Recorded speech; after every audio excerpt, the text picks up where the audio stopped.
Hello viewers, आशा करुँची आपण मैंने समस्ते भलरे थे। आज मु आपण मानक बंगाली चिकेन झोलर रेसिपी आपण मानक सहित शेयर करी। प्रथमे आमे चिकेन टी भलसे धोईकी लुण हलदी ऑयल से देकी मैरिनेट करी रखिबा। बड़ साइजर पियाज टमाटो को काटिबा, फाइनली चॉप करवा नहीं। अदा रसुण पेस्ट बनवाई अदा रसुण गोटा छड़ेकी रखिबा। आपण मैंने देखिपे मुझे केमती करी काटिची आ केमती सजेकी रखी। आपण मैंने से भाव में करेंगे।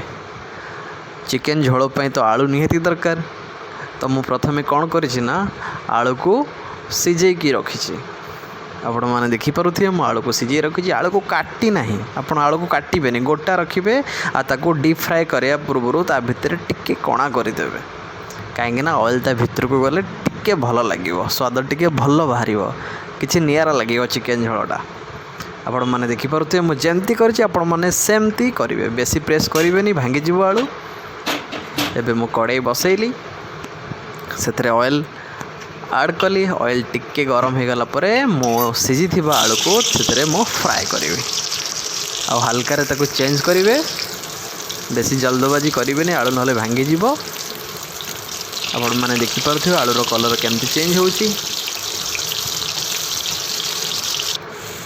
देखो तो संपूर्ण भाव में आलूटी आमर फ्राए होती मुझे काढ़ी नेबी। ऑयल रे पियाज ऐड करी, ताको टिल गोल्डन ब्राउन कलर हवा पर्यंत मु कुक कली। देखंतु तार कलर चेंज हो जाइए। एबे मु एथिरे अदा रसुण पेस्ट आ टमाटो ऐड करी आ ताको हाई फ्लेम रे 2 to 3 मिनट मु फ्राए करी। से मु आवश्यक अनुसार हलदी ऐड करुँची। मु हाफ चामच हलदी ऐड करुँची, कहीं मो मैरिनेट गोटे चामच हलदी ऐड करी। आउ जतक मसला अच्छी चिकेन झोल आवश्यक चिली पाउडर चिकेन पाउडर सबको मिक्स कर ऐड कर देछि।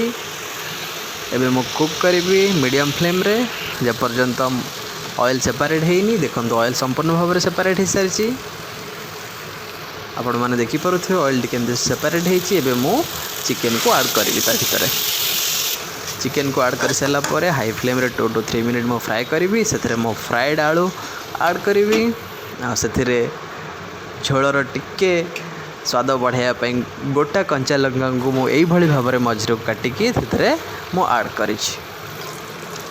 आवश्यक अनुसार पानी ऐड करेंगे, लुण आवश्यक अनुसार ऐड करेंगे। ताको लो फ्लेम रे 25 मिनट छाड़ीदे। छाड़ी सारापर आप देखिपे केमी आमर बंगाली चिकेन झोल होगी प्रस्तुत हो सारी। मत तो बहुत इच्छा हो सांगे सांगे बाड़ी खाई दवापाई, बास्ना भी बहुत भल आसूँ। यदि वीडियोटी भल लगे लाइक शेयर और सब्सक्राइब करने को भूलिए नहीं। धन्यवाद। जय जगन्नाथ।